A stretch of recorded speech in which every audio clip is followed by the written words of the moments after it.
Hola, esto es Radio Sefarad y estas son las noticias. Las comenta Jorge, ¿qué tal? ¿Qué tal, Alejandro? Vamos con los titulares del día. Detenido en Barcelona un palestino por enaltecimiento del terrorismo yihadista que mostraba odio hacia Israel y España. El depuesto líder laborista israelí, Herzog, seguirá como jefe de la oposición en el Parlamento, ya que Gabay no es diputado. El Gabinete de Seguridad israelí congela el plan de miles de viviendas en Calquilia. Alemania y Chile crearán una comisión mixta para procesar los delitos cometidos en Colonia Dignidad. Estos son los titulares. Volveremos con la agenda cultural tras las noticias. El ministro del Interior español, Juan Ignacio Zoido, destacó este miércoles la radicalización importante del hombre detenido en Barcelona por enaltecimiento del terrorismo yihadista en redes sociales. Se trata de un palestino que a través de Facebook mostraba odio hacia Israel y España, así como a las personas de procedencia religiosa chiita, y se declaraba dispuesto a incorporarse a la yihad defendiendo los postulados de Al-Qaeda y Daesh. En la operación fueron intervenidos su ordenador, varios discos duros y teléfonos móviles, así como abundante información que demuestra su enaltecimiento del terrorismo. Los agentes, que lo investigaban desde 2016, constataron que se encontraba en un avanzado grado de radicalización islamista. Con esta detención, las fuerzas y cuerpos de seguridad del Estado han arrestado en España a 230 acusados de yihadismo desde principios de 2015. Sí, un detenido más por estas causas de enaltecimiento del terrorismo yihadista, pero esta vez con una característica particular, y es que es un palestino procedente de un campo de refugiados palestinos en el Líbano, que incluso, digamos, que estaba a favor del trato que estaban recibiendo los palestinos en la guerra de Siria, cosa que sorprende bastante porque los estaban machacando bastante la gente de Daesh y los de Al-Qaeda. Con lo cual, pues, esta persona políticamente muy inestable, lo definiría yo. No sé si psicológicamente puede definirse así, pero ideológicamente realmente fuera de cualquier encasillamiento que tenga que ver con algo de lógica. Lo único que le caracteriza en todos los planos que se lo analiza es el odio. El odio que incluso lo hace extensivo no solamente a Israel, que esto es ya una característica que, digamos, más acentuada que en otros casos de enaltecimiento del terrorismo, que generalmente van contra Occidente, contra los infieles, etcétera, etcétera. Este estaba mucho más centrado en Israel y en España. Y uno se pregunta entonces, ¿para qué vino? O sea, nadie, esta persona, vamos, que no es, uno puede decir, un marroquí, vivía por aquí cerca, por la cuestión económica, vino, se cruzó el charco, se acercó a ver si aquí tenía mayor fortuna, no le fue bien y entonces despotrica contra la situación. Pero este se viene de la otra punta del Mediterráneo para instalarse aquí y decir odio a este país, odio a los españoles, odio. Entonces, tío, más allá de lo que te hagan en la prisión y que lo que te condenen, pues vete y no vuelvas. El líder saliente del Partido Laborista de Israel, Isaac Herzog, ha anunciado este miércoles que continuará siendo el jefe del grupo parlamentario, ya que el vencedor de las primarias, Avi Gabay, no cuenta con escaño en la Knesset. Gabay fue presidente del gigante de las telecomunicaciones Besek International entre 2003 y 2007 y en 2014 se unió al partido Kulanu tras lo que fue nombrado ministro de Medio Ambiente en el gobierno de Netanyahu. Sin embargo, en 2016 anunció su dimisión en protesta por el nombramiento de Avigdor Lieberman como ministro de Defensa y en diciembre de ese año se unió al Partido Laborista, que ahora encabezará en las próximas elecciones.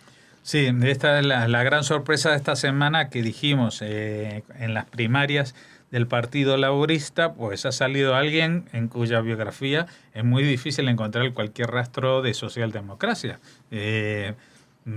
Era un empresario de éxito económico, ¿no? en telecomunicaciones. Luego se unió a un partido que está formado prácticamente por toda gente que son empresarios de éxito, de tendencias muy parecidas al Likud, y con ello fue ministro de gobierno de Netanyahu, ¿vale? Y fue ministro de Medio Ambiente, no en lo suyo, pero ministro de Medio Ambiente. Y bueno, hasta ese entonces, pues ni socialdemocracia, ni laborismo, ni nada en su biografía. Pues estamos hablando de hace muy poco.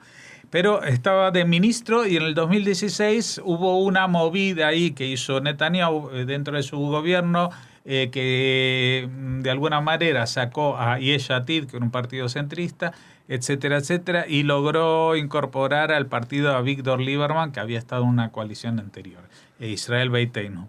Pues este Israel Beiteinu es el que no le cayó nada bien a Gabay y por lo tanto renunció, estaba de ministro, renunció a ser ministro, renunció al partido y hace cosa de, estamos hablando de 2016, pues el año pasado dijo, ¿sabes qué? Me voy al Partido Laborista. Y en un plis-plas se hizo con la dirección del partido. Y ahora es el jefe del partido, pero no es diputado, no está en la Knesset. Con lo cual le ha pedido a Itzhak Herzog que siga oficiando de jefe de la oposición. Uno dice, ¿esto es inaudito? Pues no, porque aquí en España tenemos el mismo caso. Tenemos al jefe de la oposición, que es Pedro Sánchez, pero Pedro Sánchez renunció a su escaño. Con lo cual, en realidad, si nos atenemos al título de jefe de la oposición que se ejerce en el Congreso, en las Cortes, pues tampoco es Pedro Sánchez, sino su portavoz. Así que una situación anómala, tal como se vive en España, también se está viviendo en el partido equivalente al PSOE, que en Israel vendría a ser el Partido Laborista. El Gabinete de Seguridad israelí resolvió congelar un plan para la construcción de miles de nuevas unidades de vivienda en la ciudad árabe de Calquilia, en el área C de los territorios en disputa. El mismo Gabinete de Seguridad también ordenó al asesor legal del gobierno formular una posición sobre la división de la soberanía en Cisjordania entre el gobierno israelí y el ejército. El plan ahora congelado y que despertó la ira de los ministros de derecha por sus facilidades para el sector palestino tenía como objetivo proporcionar una solución al crecimiento demográfico pronosticado para 2035 de los actuales 51.000 habitantes a 80.000 habitantes. También incluye un nuevo zoológico, campos deportivos, un área comercial, estructuras públicas y barrios de lujo. Calquilia ha sido la ciudad más tranquila de Cisjordania durante los últimos 2 años, con la menor cantidad de actividad terrorista hostil.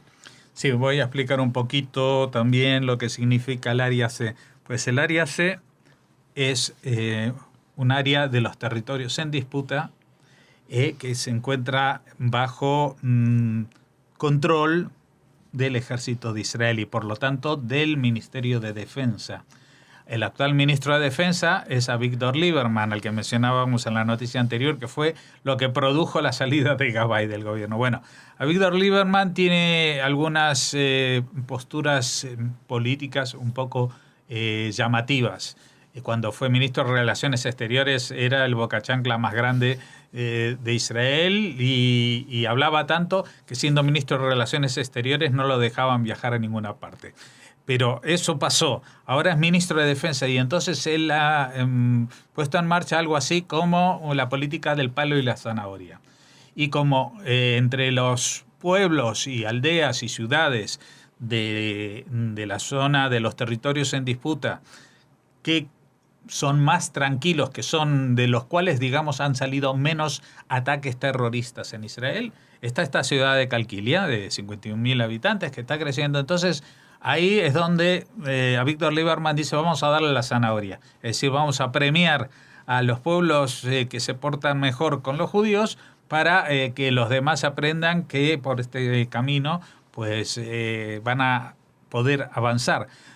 Eso está muy bien, uno puede decir, pero el tema es que en esa misma área donde está Calquilia también hay asentamientos en territorios en disputa, asentamientos judíos en territorios en disputa, que ellos ven que cada vez que tienen que agregar una habitación a su vivienda, pues hay todas declaraciones en los medios internacionales y llaman a esas cosas nuevos asentamientos, ¿no? Bueno, todos estos líderes de la, digamos, de la derecha o a favor de los colonos han protestado porque se destina estos dineros y estas capacidades justamente a una población palestina cuando a los judíos que viven en la zona no le dan las mismas facilidades. Y entonces ahora el Gabinete de Seguridad ha pedido que le aclaren una cosa, que le aclare el asesor legal del gobierno. Es decir, en esa zona, en el área C, ¿quién manda? ¿Manda el gobierno o manda el ejército? Porque el ejército ha dado el visto bueno, el ejército, el Ministerio de Defensa, ha dado el visto bueno para esta ampliación de la ciudad de Qalqilia, y en cambio el gobierno parece como que se siente que están trabajando a espaldas suyas. Ahí es donde están los ministros de derecha que protestan. Así que bueno, una situación incómoda y que en definitiva hace bastante daño, porque si por una vez se iba a ver que la ampliación y las construcciones de vivienda en los territorios en disputa iba a ser también en beneficio de los palestinos, pues parece que no va a ser tan fácil. Alemania y Chile acordaron crear una comisión mixta para procesar los delitos cometidos en Colonia Dignidad, una secta alemana en el país latinoamericano en la que se registraron abusos sexuales a menores, torturas y desapariciones de opositores a la dictadura de Augusto Pinochet, que gobernó entre 1973 y 1990. El Parlamento alemán pidió a finales de junio pasado al gobierno que estudie un programa de ayuda económica a las víctimas de Colonia Dignidad tras asumir la corresponsabilidad moral de Alemania en lo ocurrido en ese enclave, que dirigió el ex suboficial nazi Paul Schaffer, que salió de Alemania a comienzo de la década de los 60 para escapar de una orden de detención por abuso de menores y fue seguido por muchos adeptos. Nunca llegó a ser procesado en Alemania y murió en prisión en Santiago de Chile en 2010 tras purgar 5 años de cárcel.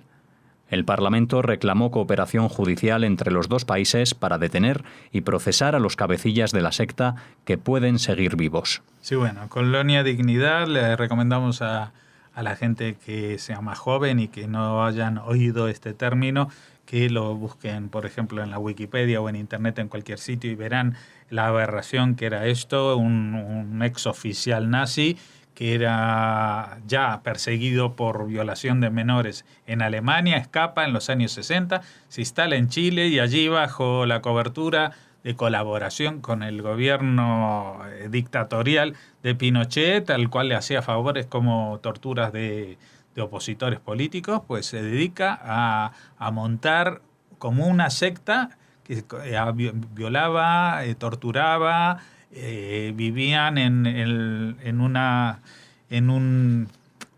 un estilo de vida que era realmente esclavo para las poblaciones indígenas que estaban ahí alrededor. Bueno, una cosa terrible.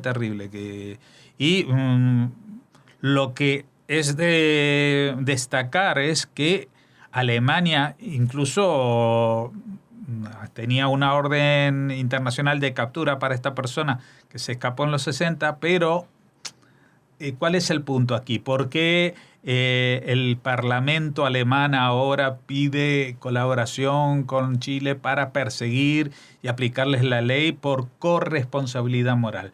Porque durante el gobierno de Pinochet, al parecer, y esto lo saben los alemanes internamente, pues Alemania no hizo todo lo posible por pedir la extradición de este mal bicho, el señor Paul Schaffer, sino que por amistad, entre comillas, o colaboración con el régimen de Pinochet, pues bajó el tono de su pedido y no insistió, con lo cual de alguna manera permitió que se cometiesen todos estos atropellos. Schaffer ha muerto, pero junto con Schaffer había otros que no eran nazis venidos de Alemania, pero que son tan responsables como aquel de esta aberración histórica, y por lo tanto también Alemania quiere personarse en esa causa, y nos parece loable la operación de responsabilidad histórica que asume en este caso Alemania. Nos gustaría que muchos otros países actuaran de esa misma manera cuando dejan escapar a delincuentes y no hacen lo posible por recuperarlos por cierta cercanía que tengan a los que gobiernan allí. En este punto finalizamos la primera parte de las noticias. Volveremos ya el lunes con noticias diferentes. Pero yo voy a aprovechar a saludar no solamente el Shabbat Shalom, sino que voy a saludar un poquito más porque ahora me voy a unas merecidísimas vacaciones. Así que durante 3 semanas tendréis mi voz enlatada en algunos programas de música, etcétera, pero no aquí en las noticias. Bueno, merecidas y necesarias vacaciones. Con ustedes estaremos ahora tras la pausa con la agenda cultural.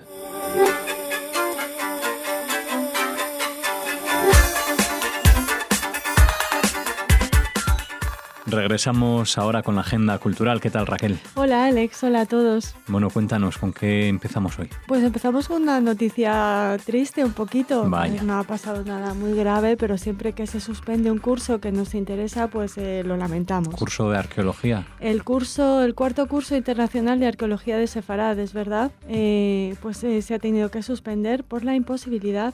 Nos cuenta Andrés Martínez, el director del Museo Arqueológico Municipal de Lorca, que era donde se iba a celebrar, uno de los lugares donde se iba a Sí, porque iba a tener partes también de donde se iba a celebrar experimentales, ¿no? Y prácticas. Donde iba a tener lugar la parte, digamos, de las conferencias y los talleres. Bueno, pues este director del Museo Arqueológico Municipal de Lorca, como les decimos, Andrés Martínez, nos comunica eso, que se ha tenido que suspender por la imposibilidad de traer a los profesores que venían del extranjero. Vale. Esperamos que la Universidad Internacional del Mar, nos dice Martínez Rodríguez, dependiente de la Universidad de Murcia, lo vuelva a programar el año próximo. La verdad es que creemos que es la primera vez que se comunica esta suspensión, que estamos dándoles una primicia, porque nos habíamos puesto en contacto con los responsables del curso precisamente para realizar una entrevista y que nos contaran, algo puesto más, que empieza el próximo 18 y lamentablemente pues a vuelta de correo nos encontramos con esta mala noticia. El cuarto curso internacional de Arqueología Medieval de Sefarad tenía como objetivo ofrecer una formación especializada teórica y práctica sobre la cultura material de la minoría judía que vivió en la península ibérica durante la Edad Media. Y como decías, pues eso, hoy se iban a realizar talleres muy interesantes, iba a suponer el encuentro de expertos en esta temática y la verdad es que nos apena mucho. Esperamos, nos unimos así al deseo del director del Museo Arqueológico de Lorca en el deseo de que se vuelva a programar para el año próximo. Bueno, pues. Y como pequeño consuelo, comentarles que Andrés Martínez nos cuenta que 2 lámparas de vidrio del siglo XV de la sinagoga bajo medieval de Lorca participarán en la exposición temporal El poder del pasado, 150 años de arqueología en España, que tendrá lugar en el Museo Arqueológico Nacional en Madrid del 6 de octubre al 1 de abril de 2018. Así que, bueno, por lo menos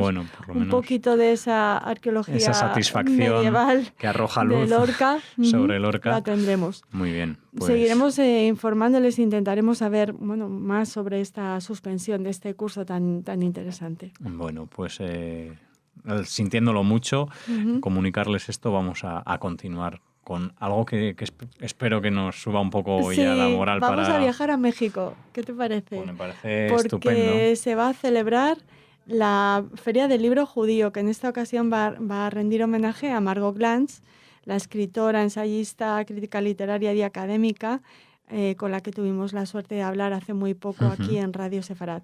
Este foro se va a desarrollar del 10 al 20 de agosto, tendrá danza, música y teatro, aparte del componente literario, por supuesto, y reunirá a los exponentes más destacados de la narrativa judía en el mundo, con la participación, por ejemplo, de Fania of Salberger, ya saben, la hija de Amos Oz, Nir Baran, el prestigioso escritor israelí, Simon Adaf, la propia Margot Glantz, José Cordón, Tamar Cohen, Natalia Gurbich, Miriam Moscona, la que también tuvimos aquí en Radio Sefarad, que la recordamos con mucho cariño cuando nos presentó su libro, y en total serán un calendario de actividades vastísimo, más de 100 presentaciones de libros, eventos especiales y actividades complementarias. habrá unas 40 presentaciones de libros, el homenaje que les hemos comentado a Margot Glantz y el recordatorio póstumo a la poeta, narradora y ensayista Esther Sellingson. Un encuentro interesantísimo y que además con el apoyo del Festival Internacional de Cine Judío se proyectarán en funciones con entrada libre películas como Fiebre y Amanecer de 2015 de Israel, Identidad prestada, que es una película francesa del 2014, y Caracoles en la lluvia, también israelí, de 2013, todas basadas en obras de la narrativa judía. Asimismo, el público podrá ver, comentados con la propia voz de los realizadores, 2 documentales súper premiados en varios festivales, como son Paraíso en Auschwitz, de Aaron Cohen, y de Cabor Caillou, de David Chait. Bueno, pues esperamos que sea todo un éxito esta feria del libro allí en México. Y un saludo para todos los parses mexicanos que nos escuchan allá, ¿no? Ya nos ampliará la información. Seguro nuestro colaborador Isaac Eisen, un saludo para él desde Radio Sefara. Y desde el Museo Arqueológico Municipal de Lorca, con el que comenzábamos esta agenda cultural, nos trasladamos para terminar al Museo Comarcal de Urgel Tárrega, porque allí la próxima semana, el día jueves 20 de julio, a las 8:30 de la tarde, nos ofrecen la posibilidad de participar en una doble actividad en el museo. Una es una cena temática que cada verano realizan en la azotea jardín del museo, este año con el restaurante Niam, con una propuesta muy interesante de 3 platos de 3 culturas, en la que, por supuesto, está la cultura judía. Y además podremos escuchar la conferencia de Josep Montaner, doctor en Filología Hebrea, titulada Judíos entre cristianos, la problemática de los judíos catalanes medievales en relación a la manera de vestir. Así se cierra el ciclo de conferencias que este año ha llevado por título Historia y cultura judías. Decir que Josep Montaner es uno de los investigadores que mejor conoce la historia de los judíos catalanes y es un especialista en la obra de Moisés Natán, escritor judío targarí del siglo XIV. Así que ya saben, en el Museo Comarcal de Urgel Tárrega, el próximo jueves 20 de julio, estas 2 actividades tan interesantes. Estupendo, pues muchas gracias por esta agenda tan interesante como siempre. A todos los oyentes. Ya volveremos el lunes con noticias diferentes, así que Shabbat Shalom para ti y para todos los oyentes.